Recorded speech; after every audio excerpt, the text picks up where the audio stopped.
So greetings, everyone, and thank you for joining us in today's webinar. My name is Jihad Abu Salim, and I'm currently serving as the Executive Director of the Jerusalem Fund and its educational program, the Palestine Center. The Jerusalem Fund is a DC-based, Palestinian-led 501c3 nonprofit. Our mission is to enlighten and educate the American public and policymakers about Palestine's history, present conditions, and future possibilities, while also providing developmental support to communities in Palestine.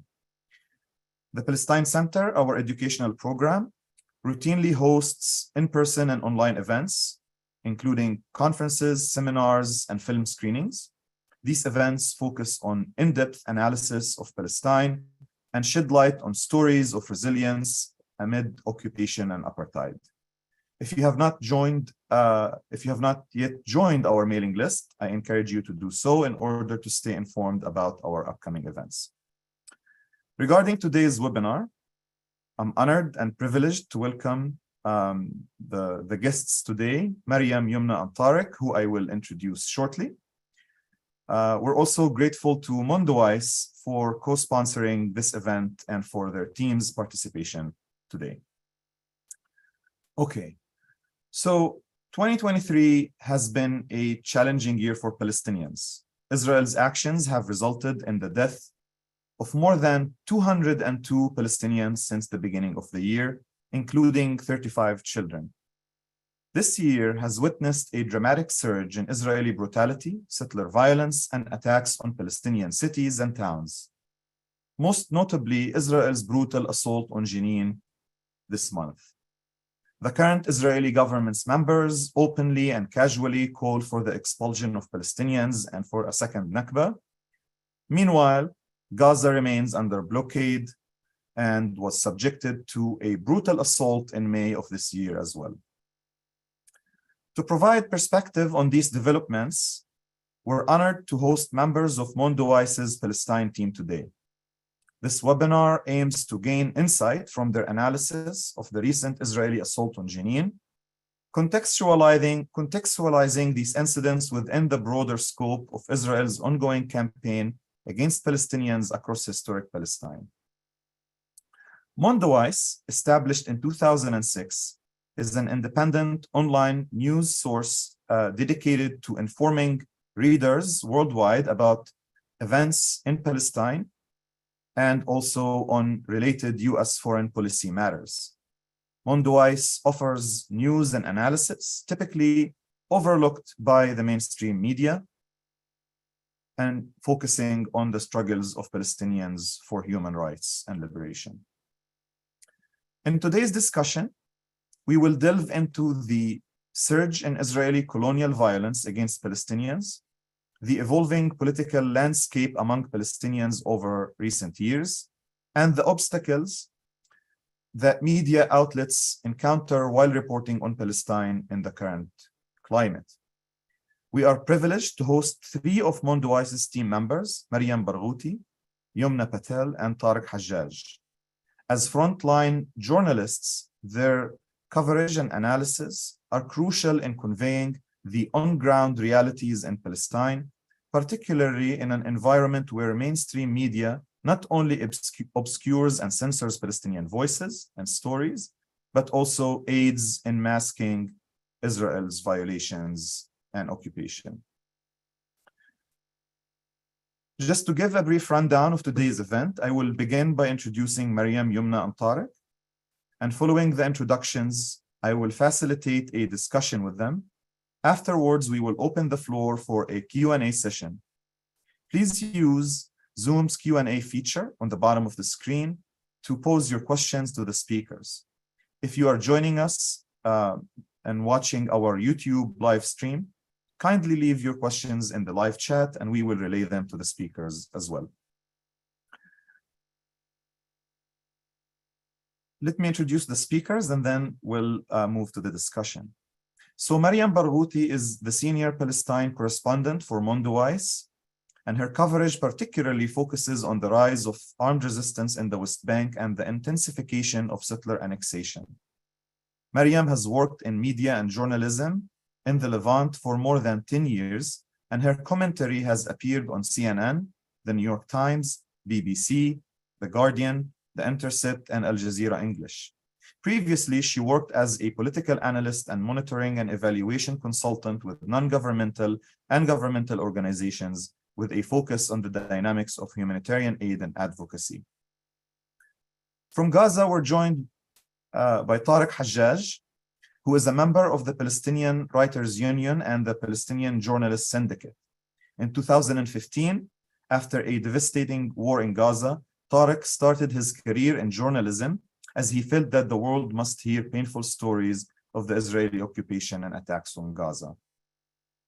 And finally, we're also joined by Yumna Patel, who is an American journalist based in the occupied West Bank city of Beit Lahem, where she has lived and reported for 7 years. Yumna is the Palestine news director at Mondoweiss. Her video and written work focuses on reporting the everyday realities of Palestinians living under Israeli occupation and apartheid that are not readily available in the mainstream or Western media. Mariam, Yumna, and Tariq, welcome to this webinar, and thanks for joining us. I will start with this question, and feel free to whoever wants to go first to answer. As journalists, activists, and observers, can you help us understand the recent surge in Israeli violence, particularly the settler attacks in the West Bank and the aggressions on Gaza? Could you explain the escalating assaults on Palestinians under the current Israeli government, examining both the immediate and future implications for Palestinians' safety, survival, and the potential risk of expulsion?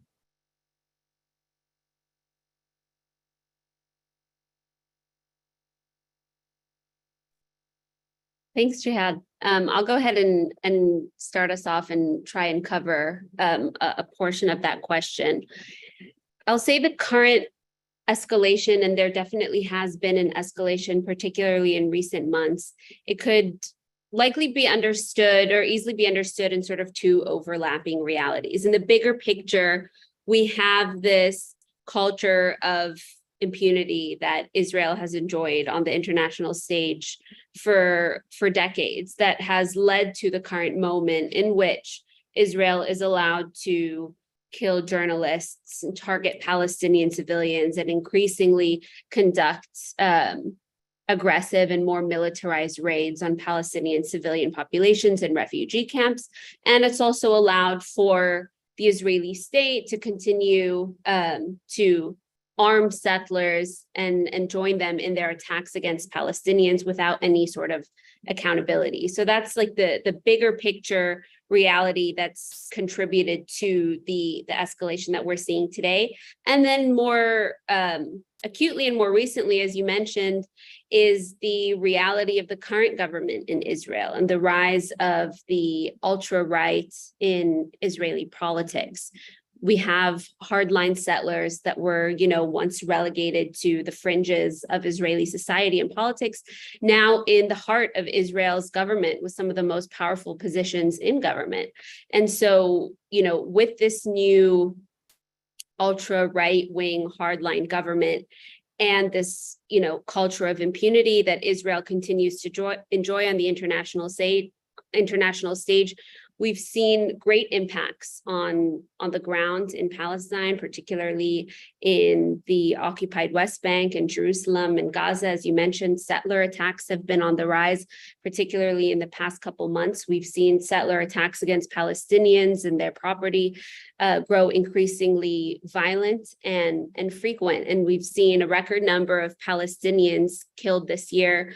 I believe the number has surpassed 190 Palestinians that have been killed just in the first 7 months of this year alone. So immediately we are already seeing impacts on the ground, particularly in the West Bank, but perhaps Tariq could expand for us on what this situation has been like in Gaza.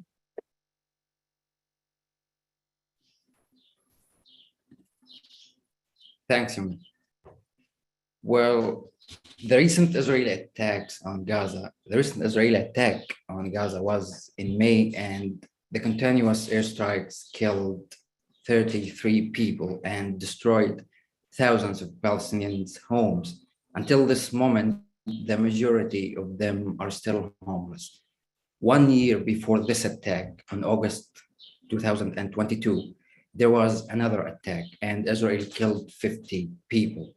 Thousands of families as well turned homeless. Years before, the attacks were ongoing against Gaza and, of course, in the West Bank. Israel was based on Palestinians' skulls in 1984, and since then, it didn't change its pattern. The recent attack I mentioned maybe explain how easy for the Israeli government to start bombing Gaza, killing the children and terrifying safe people in their houses for days to cripple the protest in Israel. In our reporting in Palestine team, we published an article in March about Palestinian fears that the Israeli government may escape into a crisis by launching a war on Gaza, and it happened in May. We predicted that Netanyahu's government may provoke Palestinians in Gaza in order to respond by firing some rocket, and then Israel takes its chance to respond as well. This leads to an emergency situation, so the Israeli government use it and cripple the protest. We realized that there are no considerations to the Israeli government, but those which are in favor of their own interest. Palestinians' lives, their homes and land, and all under threat with no reason. The only reason for Palestinians suffering is that they live in their lands and homes and refuse to leave their homeland. For the Israeli government, this is a good and enough reason to kill the Palestinians because they want an empty Palestine. But this will never happen because Palestine has its own indigenous people. Now, looking to the current situation, and let's agree that everything that happens to the Palestinians in Gaza is a direct result of the Israeli occupation and siege on Gaza. Let's have a close look to the people's conditions. Well, at first, more than 82% of the Gaza population live below the national poverty line, which means they are not able to feed themselves or feed their families. I have met hundreds of them during my reporting to the Mondoweiss, and they admit that they were not poor. They had businesses and jobs, but the siege damages everything. Second, 64% are food insecure, which means that they are not able to secure one meal per day.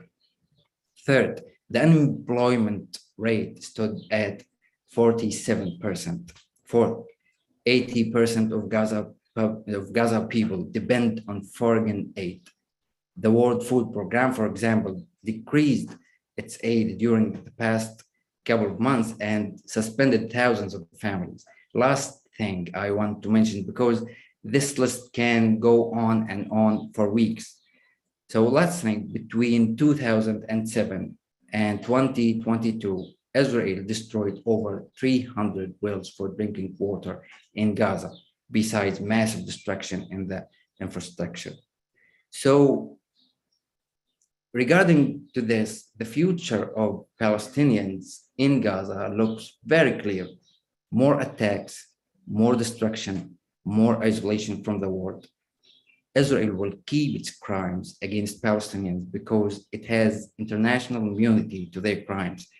With this situation going on, we will witness, and maybe very soon, 100% of unemployment, poverty, food insecurity, and so on.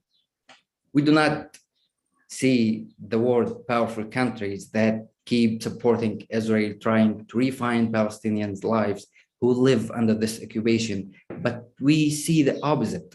Even the UN program, which basically were established to help Palestinians, abandoned the Palestinians over allegation of lack of funds. But looking at the history, we can see clearly that more pressure leads to people's explosion and revolution, and these revolutions are the most successful. Thank you so much, Tariq.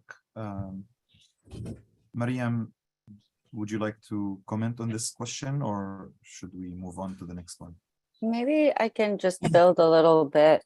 I do understand also the Palestinian reality. If I learned anything this past year, is that it's really intense to report on and to relay. So I'll try to keep this brief. But what I haven't covered the most recent assault on Jenin. My colleagues Sada and Yumna really dealt with the brunt of that, it was brutal. But seeing what I have been covering at least, and just knowing the terrain in Palestine in the past year, is that the impact of, I think, everything happening is not just on Palestinians. It's a global impact. It's an impact on Israeli society. And it finally ruptured the delusion that it has anything to do with an old government or a new government. And we finally really saw this return of the emphasis of army as settler in West Bank as policymaker, you know, that whole web. And I think that's what we have really seen this year. And in terms of the violence, it's the acceleration and intensification of it is happening. If you see the assault on Jenin, for example, on the massacres, the slaughters, in tandem, what's happening is more annexation in the West Bank. So every time there's a massacre, you see actually new settlement units being taken in the West Bank, that same timeline. And I think it's a very manipulative game of finally taking over, not the second Nakba, as Israelis like to threaten, but the continuation of the Nakba in of itself. And we're at a dangerous crossroads. We either stay silent and commemorate in history, or we really begin to reframe the entire approach to how the Palestinian reality is discussed, really, especially in the international arena, that has become the vanguard of the Palestinian debate without choice. Yes, and I would like to highlight efforts amongst Palestinians to push back against this increasing violence. But before I do that, and especially for your team members who are working on the ground in the West Bank, we have been recently hearing a lot of reports that describe settler violence and the way settler militias and settler gangs are engaging in violence against Palestinian as something that's been around for a while, but at the same time the scale of it has been expanding, and the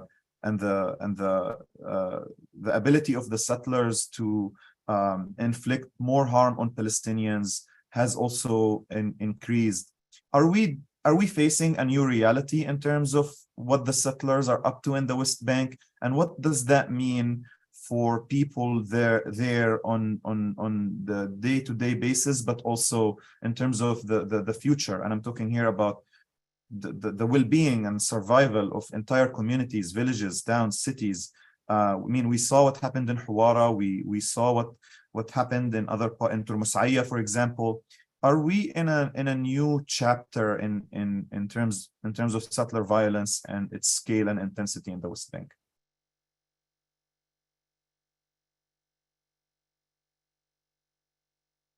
Okay, maybe I can jumpstart us on this.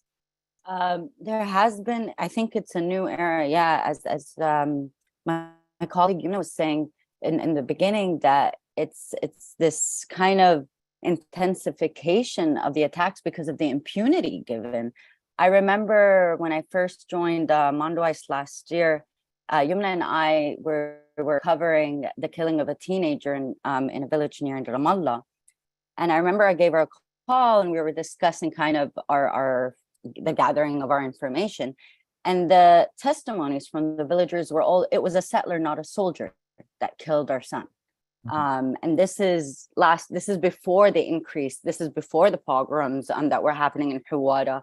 And I remember Yumna and I kind of said, we'll keep an eye out on it in terms of what these settlers are up to. And we sent out the report according to the witnesses that we spoke with. And a year later, we're seeing it as norm. In Hawara, it was not just settlers burning cars alive. They were taking their teenage kids to burn these Palestinian villages. Basically, they're making sure that these adults are surrounded by the teenagers and the soldiers, just so we can understand how sinister their criminal mind has become in terms of just ethnic cleansing and getting away with it. But Yumna and Tara, I think, yeah, will have more to really add. Yeah, I think what Mariam described earlier of looking at it as this sinister game that's playing out, and really paying close attention to the relationship between the settlers and the state, not just when it comes to the relationship they have in working together to enact violence on Palestinian communities, but the way that they work together to actually advance the goals of the other. And in reality, it's the same goal, right? So the goal of the settlers and the goal of the state is to annex more land, take over, kick as many Palestinians out, take over their land, and expand the borders of, the stream of greater Israel. And so we're seeing that now is every day there's more and more very violent provocations from settlers on Palestinian communities. Inevitably, that evokes a response from Palestinians, whether that ends up, in confrontations, armed or unarmed confrontations. Maybe that ends up in, like we saw a few weeks ago with a Palestinian taking a gun and going to shoot towards a gas station at an Israeli settlement. And then what ends up happening is then the Israeli government then uses that as an opportunity to further settlement expansion. And so it's this vicious cycle that we know through the documentation of Palestinian and Israeli human rights groups over the years. This settler state collusion has always been a reality, but we see it playing out today in a much clearer way, I would say, in terms of like the dynamics, the ways that they're operating, but also the very clear goals, which at the end of the day is to take over more land and expand more settlements. Thank you, Yumna. Tariq, before we move on to the next question, if you could tell us a little bit about how Palestinians in Gaza are watching the recent events unfold in the West Bank. What kind of conversations you hear, amongst people in your circles and in the street, in the general public? Is there a feeling of general concern that we are witnessing a state of collapse in the West Bank that might affect people there, and how? And I'll talk about the unity intifada in the next segment, but I just would like to hear from Tariq about the conversation in Gaza and how people are relating to the reality in the West Bank. Well, yeah, we can't separate the West Bank and Gaza. When anything happens in the West Bank, people in Gaza reacted with it as it happened in Gaza.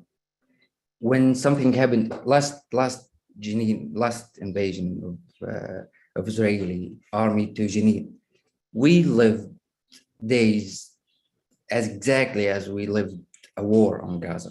So everyone in Gaza, no matter old, young, interested in news or not, they just follow the news about everything happens in Jenin and in the West Bank.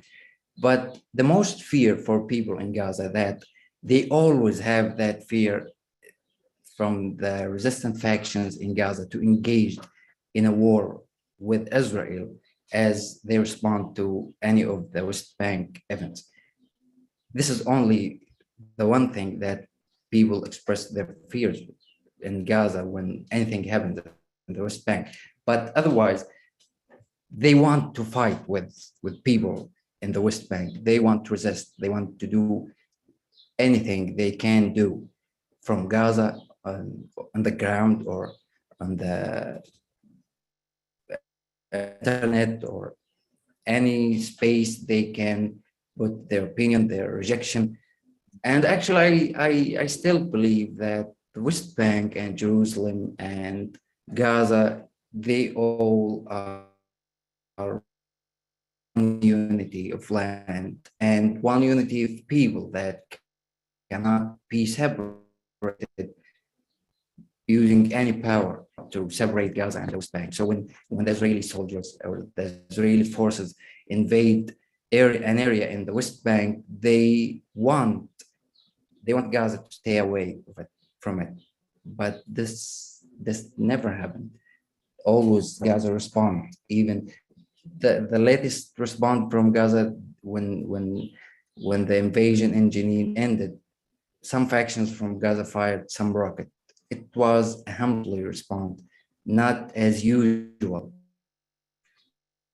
But the only reason behind that is that attack, a massive fight with Israel that caused the Gaza Strip huge and massive destruction.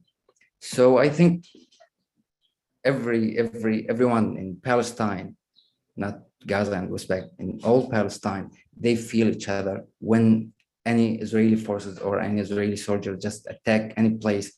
So everyone in Palestine just want to resist, want to do anything. But of course, geographic places and borders just ban them. Thank you for this, Tariq. And I think your answer is the perfect segue to the next question, which deals with the Palestinian side of things, right? You described how Palestinians try to maintain their unity, overcome fragmentation, express support towards each other despite their geographical and political divides. And my next question is about the political landscape in Palestine, especially since 2021. The year 2021 saw the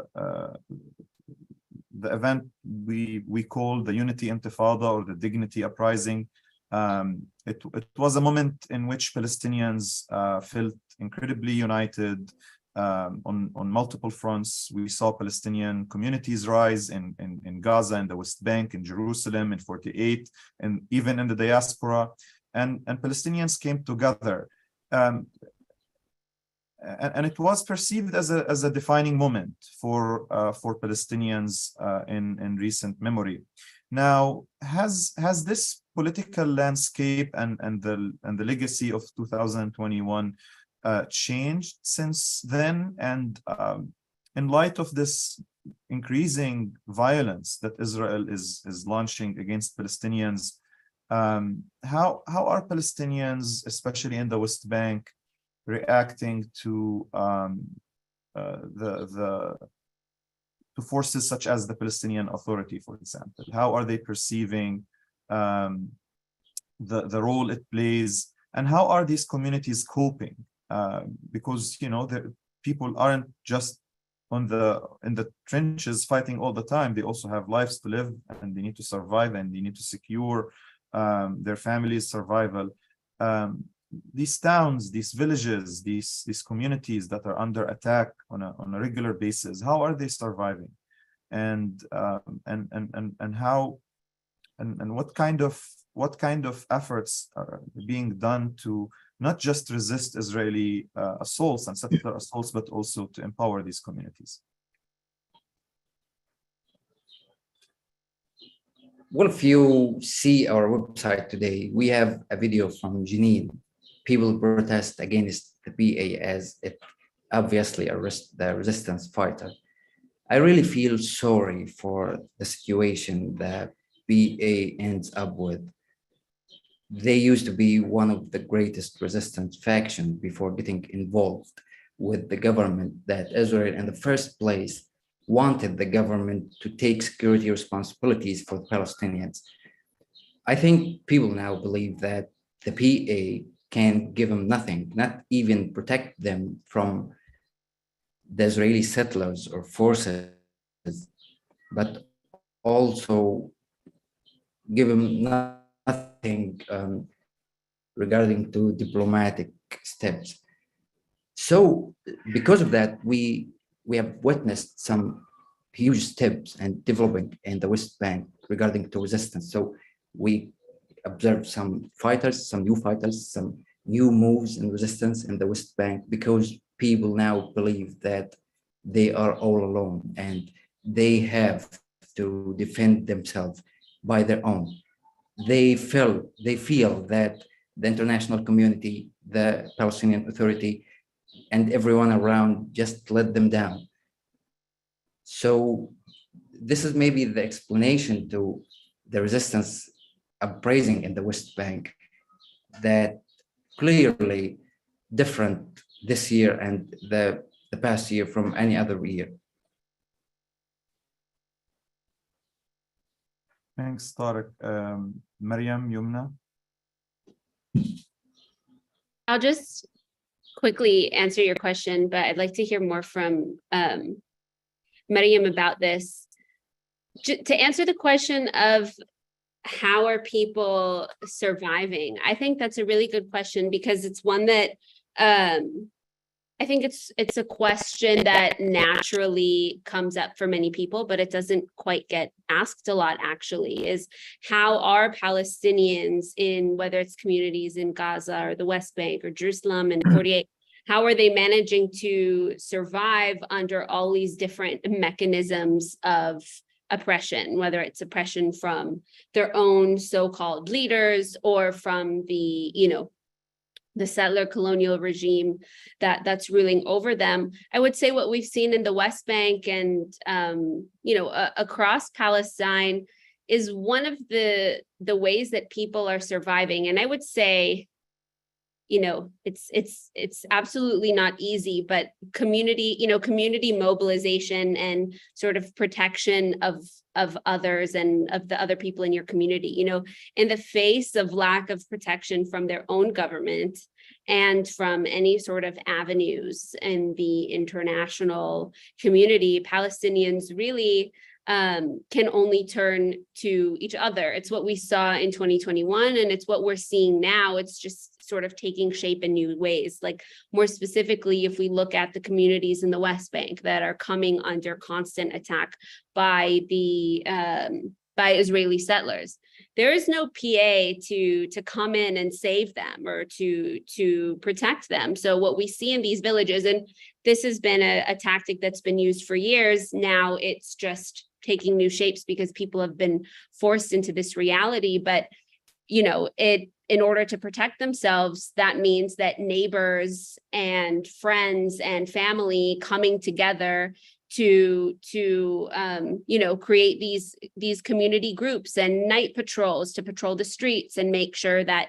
a settler attack isn't in the process of being launched. Young men coming together to fend off violent settlers from the homes of their neighbors. These are sort of the very basic ways that Palestinians, you can say, in these rural areas of the West Bank are coming together to survive. In Jenin, for example, where during Israeli onslaughts, the PA is not only not helping the residents of the camp, but are actively working against them, whether it's by firing towards them or going to arrest resistance fighters in Jenin. So one of the many ways that the community there mobilizes is, through armed resistance, through setting up, these barriers and different checkpoints, I guess, to enter the camp, to try and prevent soldiers or any threats from coming into the camp, protecting, the resistance and sort of embracing them as a community. And so Palestinian communities are finding many different ways to to survive. In terms of how Palestinians feel about the PA, the video that Tariq mentioned in Jenin is really important because the protests that we saw by armed resistance groups and civilians in the Jenin refugee camp earlier this week, they weren't the first protests of their kind. In fact, they're one of several that have just occurred in recent weeks, and they're indicative of this rising frustration and rejection of the PA by Palestinians in Jenin, and it's not limited to Jenin. I'm not sure if people saw, but after one of the most recent settler pogroms in Turmusaya, for example, there was a video where PA officials, including Palestinian Prime Minister Mohammed al-Shtaya, went to the village to sort of offer their condolences or remarks to the people of the village. And an older gentleman essentially stole the mic and accosted the PA for not protecting them and asking, where are you? You have all of the PA's budget goes, the vast majority of the PA's budget goes towards its security forces. And the PA has tens of thousands of armed security forces, but they're nowhere to be seen when Palestinians are coming under attack, whether it's by settlers in Turmusaya or by soldiers in Jenin. And so Palestinians across the board, and remarkably, not just from the youth, but across generations, generations that perhaps in the past may have been more favorable towards the PA, are now actively voicing their rejection of this authority and not only the lack of protection that they've provided, but actually the complacency in creating the situation that Palestinians are in now. Thank you, Yumna. Thanks, Yumna. Maybe what I'll add to that is I love questions about the PA because let me say it very clearly. The PA is known for its violence. They assassinated Nizar Banat on June 24th, 2021. Until now, there's no accountability for Banat, who was beaten to death in front of his family and kids in Hebron, who was also a candidate for the Palestinian, for the upcoming elections for the National Council. So the PA is a very scary body of security heads, mostly people like Majid Faraj, Hussein al-Sheikh, Mohammed al-Shtaya, who is the acting prime minister of the Palestinian Authority, and Mahmoud Abbas, who is almost, I want to say, is it 17 years now of an expired term, serving as the acting president of the Palestinian Authority, which was created in 93, 94, right? According to Oslo. Palestinians never believed in the PA. The Palestinian Authority's violence stems from the era of Yasser Arafat. Although now in comparison, I think people like to present the first 10 years of the Palestinian Authority in the West Bank as a glorious time, but really it's just telling at the dire situation they're in right now. But if I remember the first time the PA began targeting armed resistance was in Nablus last September against the Lions Den. I remember that evening I was there, and for me, if I couldn't tell if it was PA shooting or Israeli soldiers, but they had collaborated together for the PA to go and basically target the Lions Den and end them. And that's when they arrested 2 Palestinians. One of them was accused of being the funder of the Lions Den. Now, can everyone just, I want to take a moment and pause and reflect on that the Palestinian Authority is the only armed body in the West Bank after the demilitarization of the West Bank in the 90s. That's how the PA was formed. Not only is it not protecting mostly youth between the ages 16, 17, 18, and 27, those are your fighters. They're not only not protecting them, they are actively going and willing to kill them.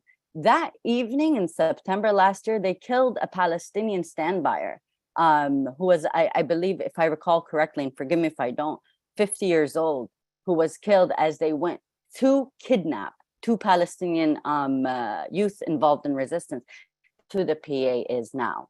And I think it's really important that we come back to the issue of the PA, not just as the idea of the collaborator, but can we name the heads? So you have the security heads, again, Majid Faraj, Hussein Sheikh, Abu Mazen, Mohammed Shteye, whose names remain anonymous. So people just associate the PA as the antagonist of Hamas. That's what the international community's impression is of what the Palestinian or Fatah is. Just a reflection of how Palestinians are divided, which I can't even begin to get into, because of course you have multiple parties across the world as a healthy sign of democracy. But in the Palestinian context, it's seen as otherwise. But I hope that explains it without me going overboard on time and taking it.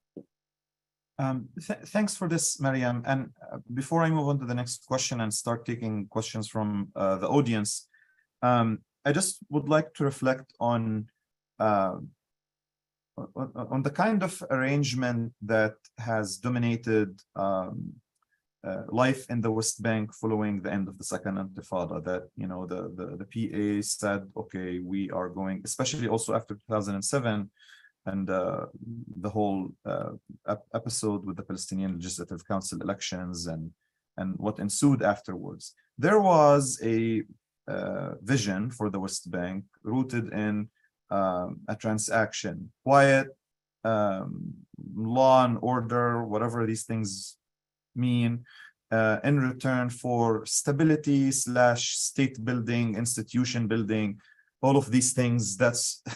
These are all the fancy titles we heard over the past years. Is this equation over? Is this arrangement done? We all know that in the eyes of people, it lost its credibility and legitimacy a long time ago.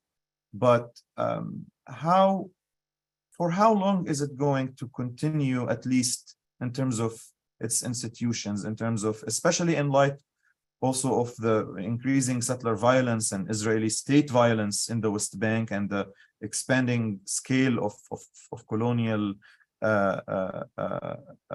project, all the colonial projects that Israel has been engaged in? Can we say that this arrangement has come to an end? Is it over? Are we, or is it still going to continue to at least rule over people's lives for a few more years? Maybe I can take a crack at this, and I'm going to try and be really brief, and then I might have to step out.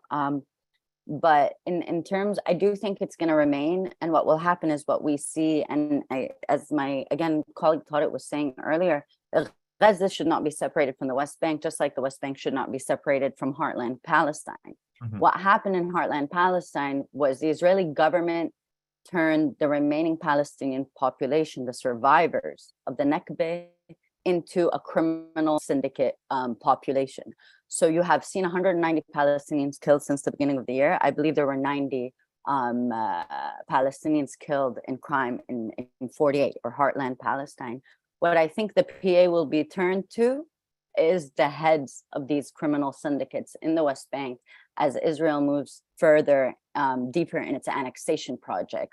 But that's my own analysis. Again, I'm neither psychic nor can I predict anything that can change, but that's what I see happening unless both are stopped. Thank you, Mariam. Given that we're running out of time, I would like to move to the last question, and then we'll take a couple of questions from the audience. You're all journalists and you're all reporting on the ground, and you're facing the harsh realities of what it takes to cover what's happening and convey the stories of what Palestinians continue to go through. As journalists, what is your message to these media outlets, especially here in the US and in the West, that continue to not only censor Palestinian voices, but also to be complicit in whitewashing Israeli crimes?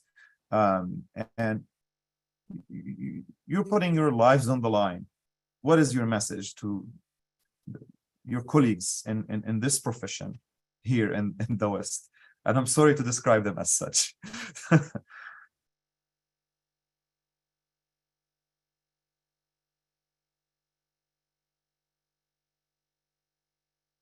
I'd like to hear from Tarek maybe first, 'cause it's been a while since we've heard from you. Okay.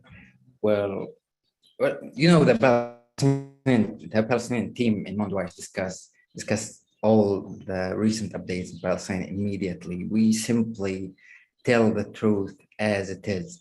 We are supported and funded by our readers who seek the truth as well. This gives us power, actually. You see, we are not taking orders to follow some style or telling half of the truth or manipulating facts. We know the kind of power we have, the power of people. So this makes us fearless to tell the truth. And this is exactly the biggest challenge we have. This makes us legitimate target to the Israelis. I felt that during the last two attacks in Gaza, but we give high attention to the occupation results in Palestine, the siege consequences. We show our readers how people's life change under the occupation with solid examples and cases. This is our mission, to show people the injustice Palestinians have to face every day under the Israeli occupation. Maybe we will change that. Well, my message to my colleagues in the Western is that just to say the truth as it is, don't manipulate the facts, because eventually we will know the truth and we will know if you manipulate it or not, because we are witnessing everything on the ground. And I think that's it. That's it. My message, just to be, not to be in the, I'm not saying that to my colleagues, please be on our side, on Palestinian side. No, just be to the truth side, the side of the truth. So when you are speaking about Palestinian-Israeli conflict, don't take the Israeli narrative, because almost every Western media platform takes the Israeli perspective. They ignore the Palestinians. They ignore their rights. They ignore their right to live, to speak, to see the world as a human.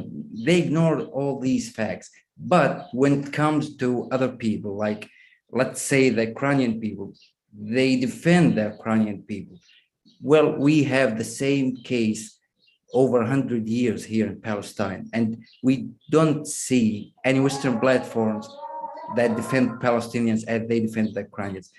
Well, sorry about that prayer's voice. So let's be that my message, and that's it. Just only because the Adhan now it will be very noisy here. Thanks, Tarek. It's been a while since I heard that.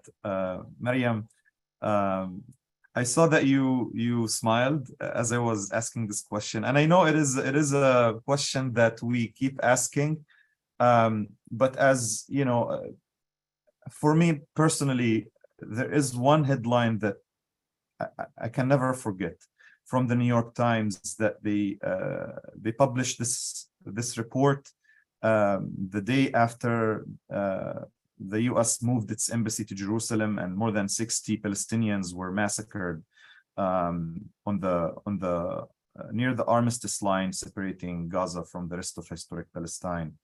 And the following day, there was a headline in the New York Times in which said, Israelis reflect on Gaza. We hope that every bullet was justified. So even after 60 Palestinians were killed, the New York Times still went and talked about a tragedy that Palestinians suffered from the emotional standpoint of Israelis. Are we doomed? Do you think there is ever going to be change? And of course, the question is for Yumna. You have been doing this work for a long time. What's standing in the way of shifting the narrative especially when it comes to the mainstream media? Thanks, Jihad. I also have the Adhan going off in the background here, so apologies for that if that like sound is overwhelming. I will say, like, in terms of, you know, messaging to the mainstream media would just be like, it's high time that it's like you get with the program, you know, like despite the active efforts, let's say, of the mainstream media to work against not just the Palestinian cause, but work against the truth and you know, even conveying the Palestinian reality for decades. In spite of that, we have seen great shifts in public opinion when it comes to Palestine. I think I was reading this article that one of our colleagues on the US team wrote, actually, just, you know, referencing some numbers when it comes to US public opinion on Palestine, particularly in the Jewish community and also amongst Democrats, is that, you know, compared to whatever 10 years ago, there's been significant shifts in the way that ordinary Americans and then also Americans who sort of have stakes in this whole thing are thinking about Palestine and about the US support of Israel and also the media's portrayal of Palestinians and Israeli violence. And so the fact that, you know, the movement has been able to accomplish such strides in the face of all of these mechanisms, you know, working against it, I think that's a testament to the fact that things, you know, things are changing. And, you know, I think we can attribute it to a number of different things. First and foremost to, you know, the tiresome work and struggle, of course, of the Palestinian people, also of alternative media organizations and institutions like Mondoweiss, for example, and then also, of course, the rise of social media, and which has, you know, given Palestinians the ability to finally speak for themselves or be heard, let's say, on the international stage and not have to wait for, you know, the mainstream media to give them the opportunity to speak. So to answer your question of, you know, what's standing in the way maybe from the mainstream media getting on board, I don't know, but I also don't think that we need to wait for them to get on board. I think that we've made incredible strides when it comes to you know, portraying the Palestinian narrative as accurately and as, you know, with as much justice to the cause as possible, you know, without the help of the mainstream media. And I could only hope that maybe they would get on board, but if they don't, that's fine too. Thank you, Yumna. I'm going to of course, Mariam had to leave because she has to travel tonight. So we wish her safe travels, and we appreciate her words and participation. And I would like to address some of the questions that were posed by the audience. I won't be able to read all of them because I feel that some of them have been answered in the broader discussion. But I will start with this question about the reality in Jenin. Tariq, in his in answering one of my questions, talked about how Palestinians in Gaza who lost their homes in the assault in May are still homeless and are still struggling to find shelter and to rebuild their lives. This question concerns Jenin, and I think it's in the same kind of light. It's a question about what happens to people in Jenin who were affected by the atrocities that happened this month. And the person who asks the question specifically asks about the details. Where do they go if they no longer have a car or a house, or they lost their property? And what kind of help is being provided, and what are the options? What kind of options do these people have survive after going through this loss? I think that's a great question, and it's actually not something that's talked about enough. And it hits on a really important point about the fact that despite the Israeli narrative that, it is targeting a quote unquote hotbed or cesspool of terrorism, this is a refugee camp, and, a civilian population, a portion of that population has decided to take up arms against Israel. But you're talking about tens of thousands of unarmed civilians living in an extremely densely populated area. They've been relegated to that area because Israel made them refugees. When it comes to okay, what do people do? It's these, in the question, I think they gave this, the person who asked the question gave the example of what happens when someone loses their car. I mean, losing a car anywhere in the world would be, a really devastating thing financially, logistically, for anyone, for any family. I mean, I know in Palestine, people save up years and years and years to be able to get cars. Cars, for example, are extremely expensive to get here in the West Bank. And so to just think about the financial toll that has on a family who's spent, maybe years or taken out loans to be able to get a car, all of a sudden that is gone. People's entire homes are destroyed. So people truly do lose their livelihoods just in a matter of a few hours. And because of the socioeconomic situation in the Jenin camp, it's not like these families have a lot of financial mobility where they could just, okay, I'm going to go stay in a hotel, or I'm going to go, rent out a place for me and my family until we can build our home again. I mean, many of these families have lost their homes several times, and, have spent their entire life savings just trying to build the home that they were in. And, what we've seen is, of course, again, the amazing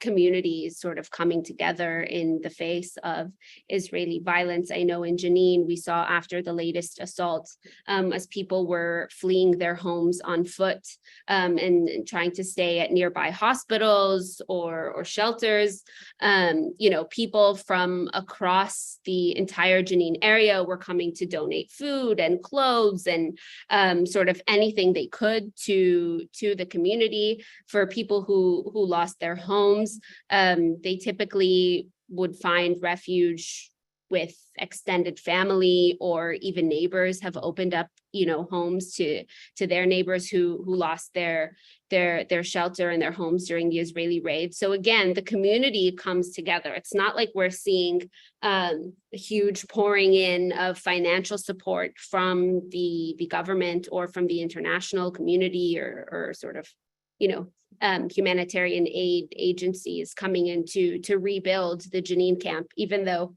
the PA is now allegedly on this journey to rebuild the camp. So the community, once again, has to rely on itself, and neighbors and family must rely on each other to survive through this reality.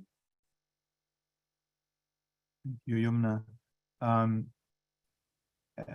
do we have time for one more question or two? Great, thank you. There is a question from Ellen about your lives, your experiences as journalists. And it's a very straightforward question. She asks if you are fearful as journalists that you will be targeted, and what do you do to protect yourselves?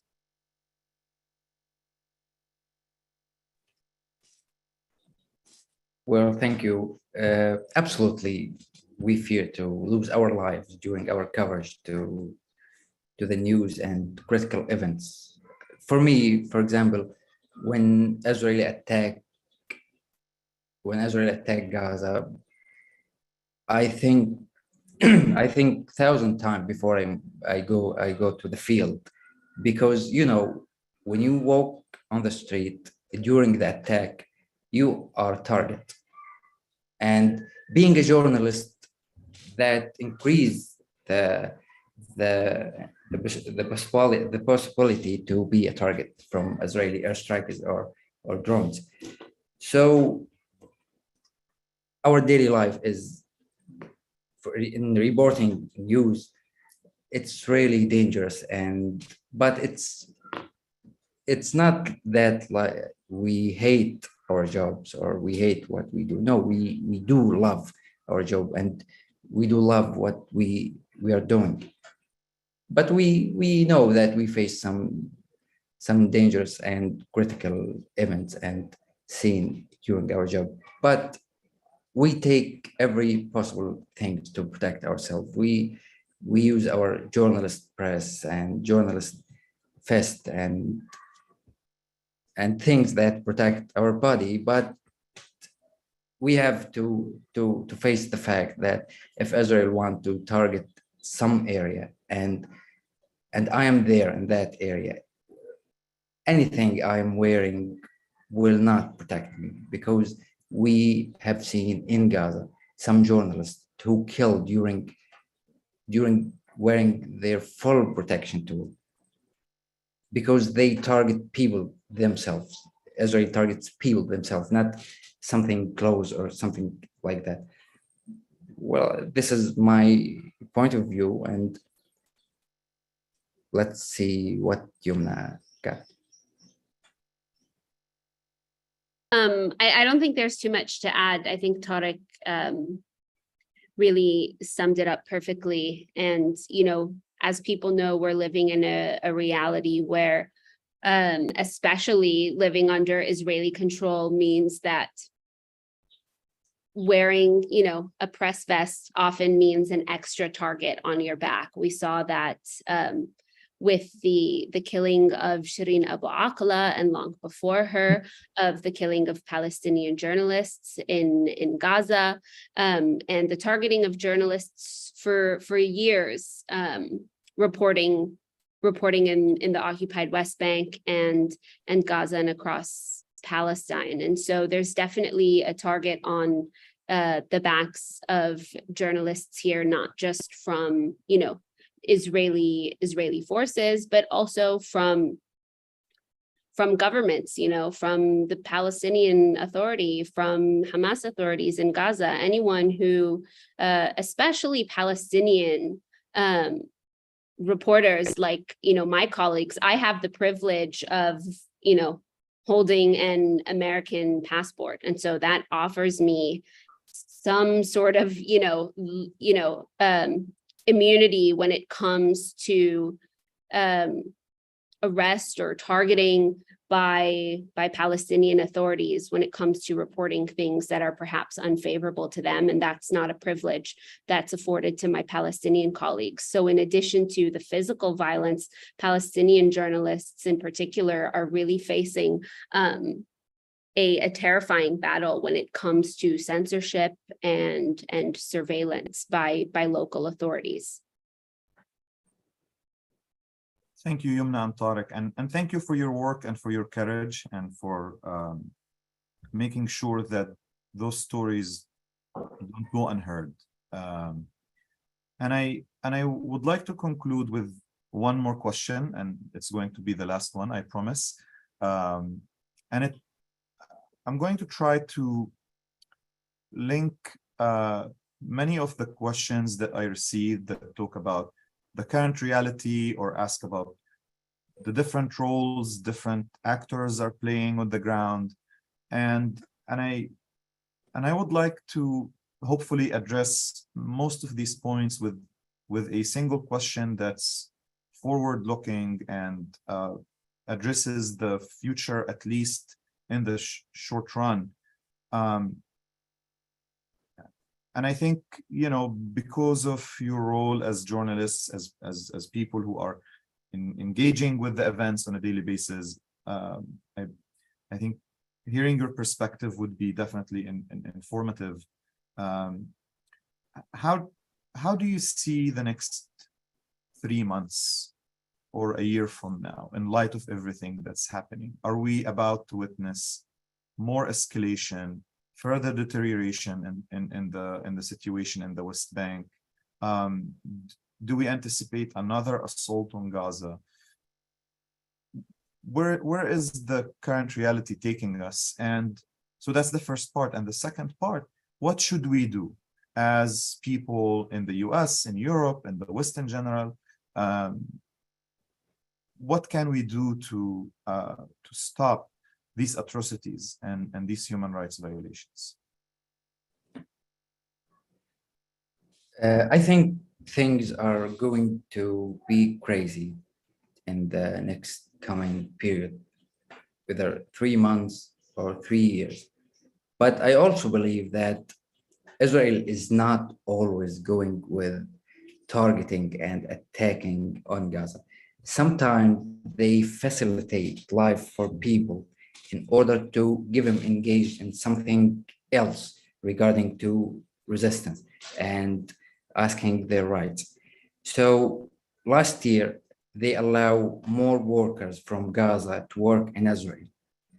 And Israel thought that may end the problem. So people in Gaza are now satisfied. They have work and they have their jobs and they go to Israel and work and get back to Gaza. So they forget everything about Palestine and their rights. But they're wrong. Israel is wrong with this step.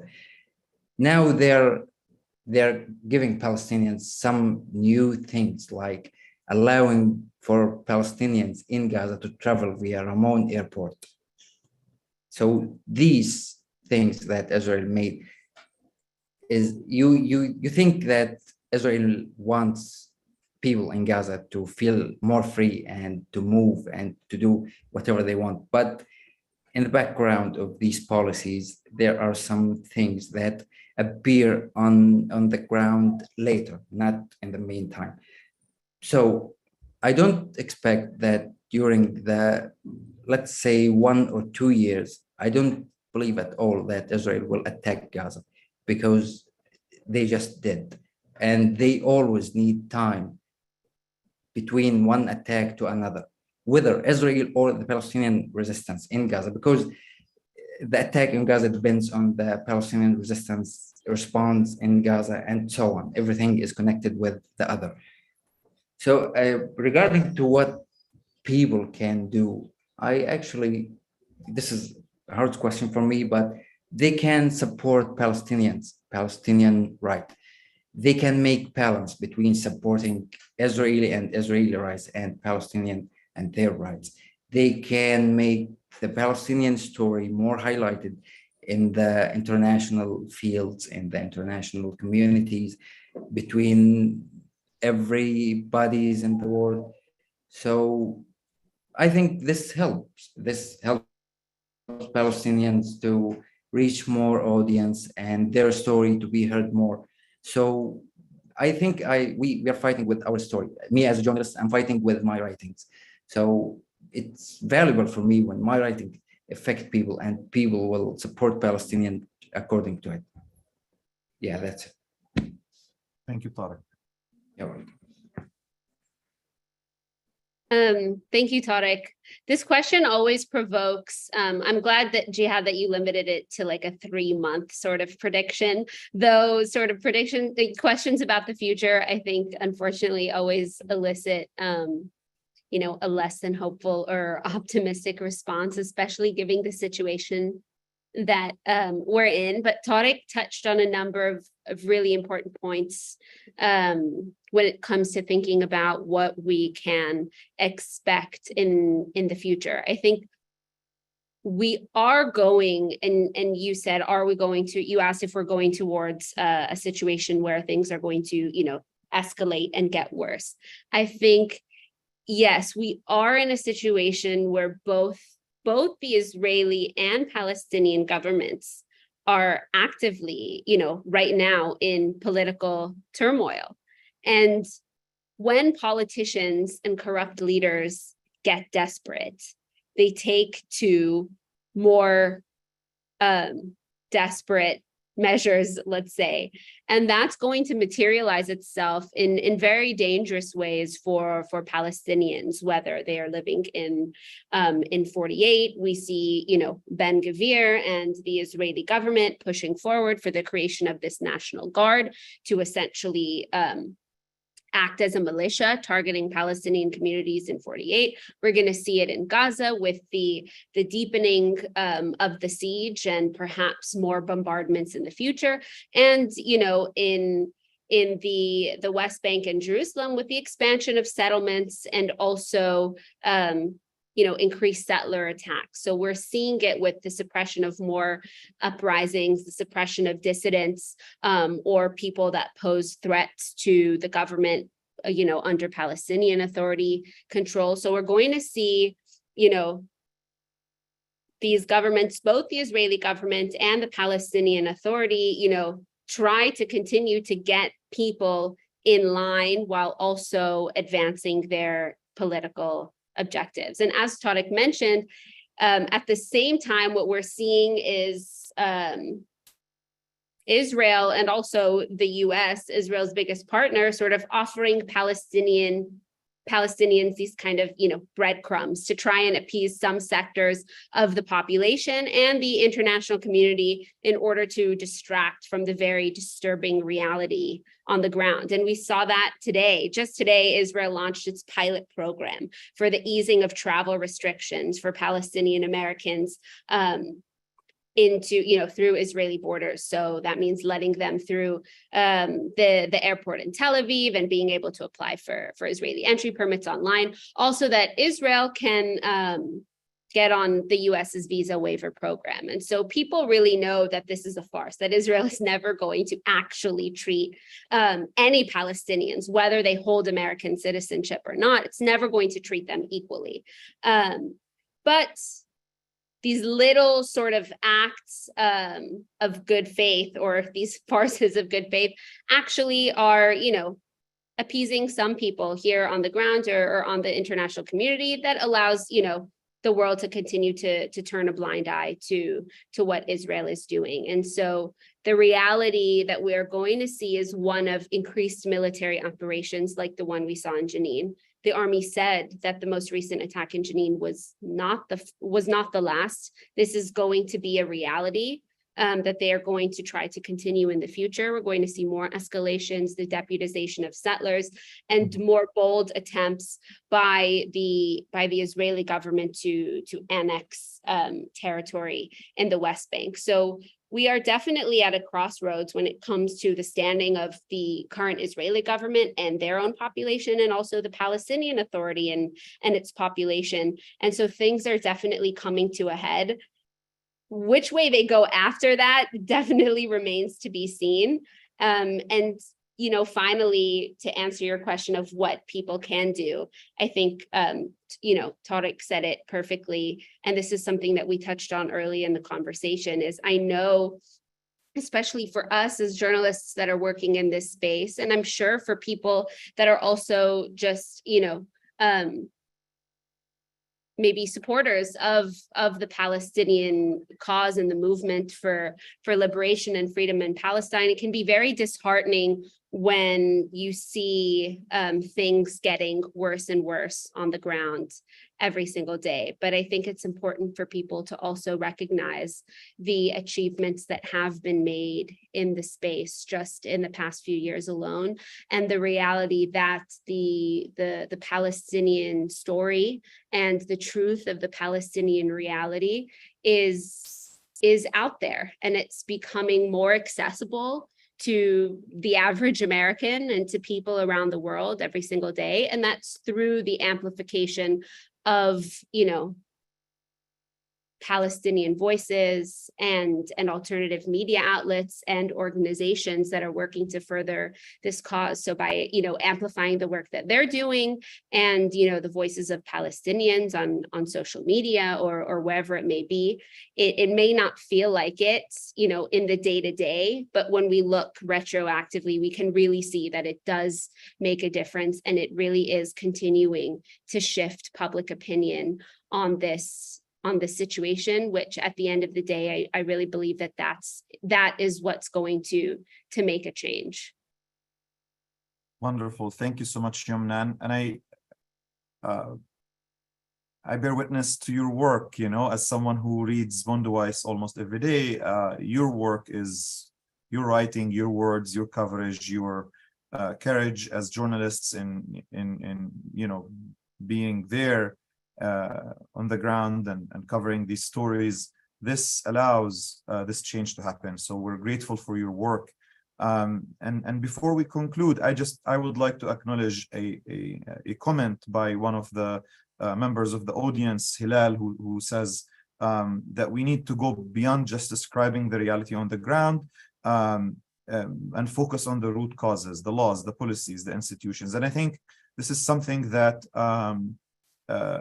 I see in the kind of like analysis that we read on Mondoweiss, and these are conversations that we have here on a regular basis, whether at the Palestine Center and across the board in Palestine movement organizations and spaces, at least in the US and I'm sure beyond.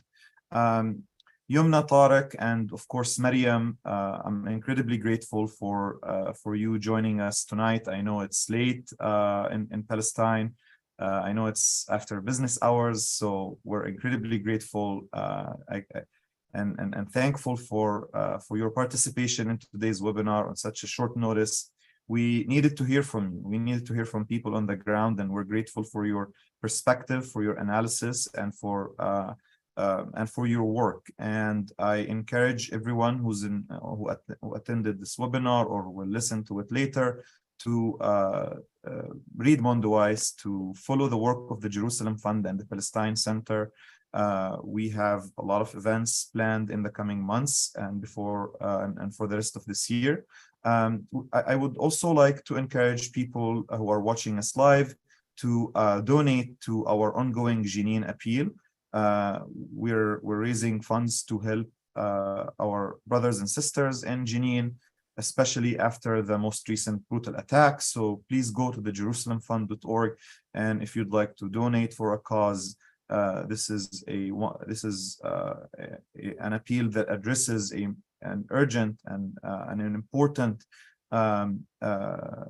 situation on the ground. Again, Maryam, Yumna, and Tariq, thank you so much. Appreciate joining us today, and everyone who joined. Thank you so much for your participation, and stay tuned for future events. Thank you. Thank you, Jen. Thanks so much.